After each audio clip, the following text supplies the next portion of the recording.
చాలా మంది సిద్ధంగా ఉన్నారు. అలాగే ఈ సినిమా గురించి మాట్లాడితే దయచేసి రాబో రోజుల్లో షార్ట్ ఫిల్మ్ అనుకోకుండా సినిమా అనే పదం వాడదాం, మనం కూడా తప్పేం లేదు.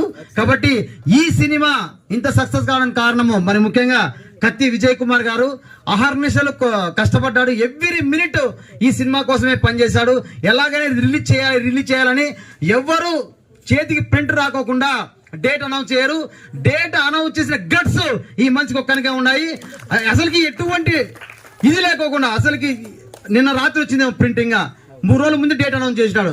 ఏమన్నా చేసుకుని నాకు రానని అందరినీ మెడబట్టుకొని మరి వసూలు చేసి ఈ కార్యక్రమం చేశాడు. అలాగే దీంట్లో ఉన్నట్టు నటీనటులు అందరూ కూడా కొత్త వాళ్ళని తీసుకున్నాడు.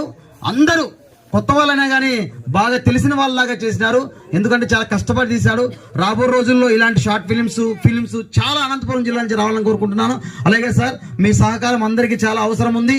మరి జిఎంఎస్ గ్యాలరీ, మీ గ్యాలరీలో ప్రతి ఒక్కరూ ఉండాలని కోరుకుంటారు. ఎందుకంటే చాలా అద్భుతమైనటువంటి కంటెంట్ ఉన్న ప్రతిభ కలిగిన ఉన్నటువంటి వీళ్ళు కళాకారులు చాలా మంది ఉన్నారు సార్, అందరికి ఇవ్వాలి. అలాగే మా రమేష్ అన్న గురించి ప్రత్యేకంగా చెప్పడం అవసరం లేదు.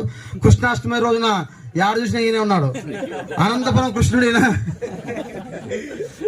కాబట్టి అన్న సహకారం ఎప్పుడు ఉంటుంది. ఈ సినిమాకి సంబంధించి ఏం అడిగినా కానీ సహకరించడానికి సిద్ధంగా ఉంటాడు. ప్రత్యేకంగా అందరితో కలిసిపోతుంటాడు. అందరివాడు చాలా చక్కగా అందరితో మమేకమై ముందుకు సాగుతుంటాడు. కాబట్టి ప్రేక్షకులారా, మీరు మా వాళ్ళు ఏ చిన్న పోస్ట్ పెట్టినా కానీ సినిమా ఉందని దయచేసి ఒక 1 అవర్ టైం కేటాయించుకొని రండి. కళాకారులుగా మేము ప్రాధాన్యపడుతున్నాము. ఎందుకంటే చాలా కష్టపడి ఒక సినిమా తీస్తారు. అది కూడా ఇంతకుముందు వేరే అతను పోస్ట్ చేశాడు, అన్నా రైతు కోసం పెడుతున్నారు కదా, ఫ్రీగా ఎందుకు వేస్తారు, కొంచెం టికెట్ పెట్టండి, 10 రూపాయలు పెట్టండి, 20 రూపాయలు పెట్టండి, బాగుంటుంది కదా అన్నారు. ఇంకా ఆ స్థాయికి మేము వెళ్ళలేదండి.